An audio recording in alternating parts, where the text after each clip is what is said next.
आ रही एक और ब्रेकिंग न्यूज का जिक्र करेंगे। शपथ लेने वाले विधायकों के नाम अब सामने आने लगे हैं। शपथ लेने के लिए विधायकों को फोन भी जाने लगे हैं।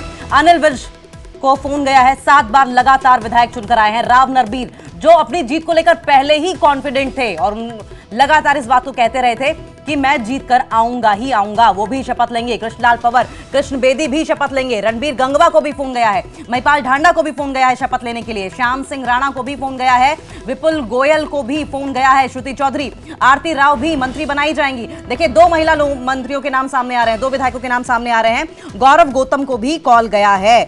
ये संभावित नाम जो अभी तक बताए जा रहे थे वो अब कंफर्म हो गए हैं। नेटवर्क 18 पर आप सबसे पहले ये नाम देख रहे हैं जो कि हरियाणा मंत्रिमंडल के सैनी सरकार 2.0 के अहम हिस्सा होने वाले हैं।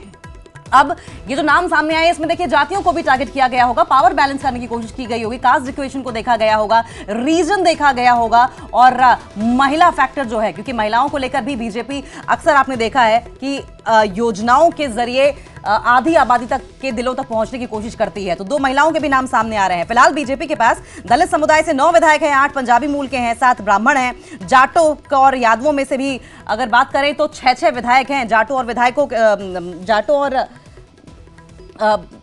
यादवों के भी पार्टी के पास गुर्जर वोट विधायक भी हैं, राजपूत भी हैं, वैश्य भी हैं, ओबीसी नेता भी हैं। अब ऐसे में अगर आप अनिल विज को देखें तो पंजाबी चेहरा है और महिला फैक्टर भी आपने देख ही लिया है। विपुल गोयल को देखें तो बनिया समाज से हैं। श्याम सिंह राणा अगर देखा जाए तो राजपूत समाज को टारगेट करने की कोशिश की गई है। गौरव गौतम को भी कॉल गया है। तो पावर बैलेंस जिसका हम बार बार जिक्र कर रहे थे, ये कास्ट इक्वेशन, रीजन फैक्टर सब कुछ देखने को मिल रहा है इन नामों में। लेकिन आगे कौन से नाम होंगे? क्या ये लिस्ट बड़ी होगी? क्योंकि 14 मुख्यमंत्री नायब सिंह सैनी को मिलाकर मंत्रिमंडल में 14 लोगों को जगह मिलनी है। क्या कुछ ऐसी भी पोस्ट होंगी जो खाली रखी जाएंगी? मंत्रियों का पद जो है वो खाली रखा जाएगा जिससे कि किसी भी तरह की कोई अगर नाराजगी हो तो उसे बाद में बैलेंस किया जा सके। लेकिन ये जो नाम सामने आए हैं, इन नामों में कौन से और नाम जुड़ेंगे? क्योंकि कॉल्स अभी जानी ही शुरू हुई हैं। ये वो नाम है जिनको कॉल्स जा चुकी हैं और इनमें से ज्यादातर नाम आपको न्यूज 18 पर बताए जा चुके थे। हम पिछले 1 हफ्ते से लगातार आपको बता रहे हैं कि यही वो नाम है जिन पर मुहर लग सकती है। सहयोगी अंकित उदानी ने भी आपको बार बार बताया। अनिल विज 7 बार से लगातार विधायक चुनकर आ रहे हैं। मुख्यमंत्री की दावेदारी भी इन्होंने पेश की थी। जब नायब सिंह सैनी को मुख्यमंत्री बनाया गया था तो नाराजगी भी इनको देखने को मिली थी। यहां तक कि अमित शाह को आना पड़ा और अमित शाह की मौजूदगी का असर ये रहा कि अनिल विज ही प्रस्तावक बनकर नायब सिंह सैनी के कल उभरे। राव नरबीर शपथ लेंगे, बहुत कॉन्फिडेंट, शुरू से ही कॉन्फिडेंट थे अपनी जीत को लेकर। कृष्णलाल पंवार को भी हम देखेंगे कि वो शपथ लेते दिखाई देंगे। कृष्ण बेदी भी शपथ लेते हुए दिखाई देंगे। आरती राव का नाम भी सामने आ रहा है और श्याम सिंह राणा और विपुल गोयल भी शपथ लेंगे। श्रुति चौधरी भी शपथ लेंगी। गौरव गौतम भी शपथ लेते हुए दिखाई देंगे। समझिए, लगातार हरियाणा में बीजेपी की तीसरी बार जीत हुई है और सबकी निगाहें नई सरकार और कैबिनेट के गठन पर टिकी हुई थी। ये वो नाम है जो अब तक सामने आए हैं।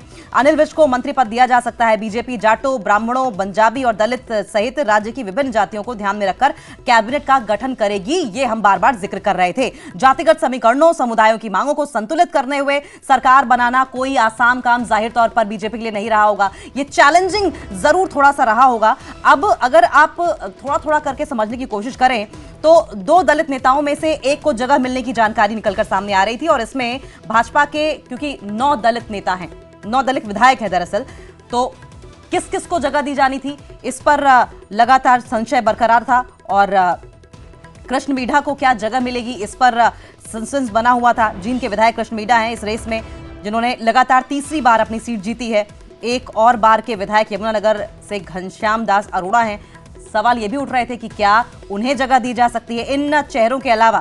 फिर ब्राह्मणों का अगर नंबर की बात करें तो वल्लभगढ़ से 3 बार के विधायक मूलचंद शर्मा का नाम शामिल था और लोकसभा के सांसद रहे हैं 2 बार के अरविंद शर्मा का भी नाम शामिल था। अब देखिए, हम बात कर रहे थे कि राम कुमार गौतम जो कि सफीदों से हैं, 2 बड़े चेहरे जिन्हें कॉल नहीं गया और गौरव गौतम का जिक्र हो रहा है।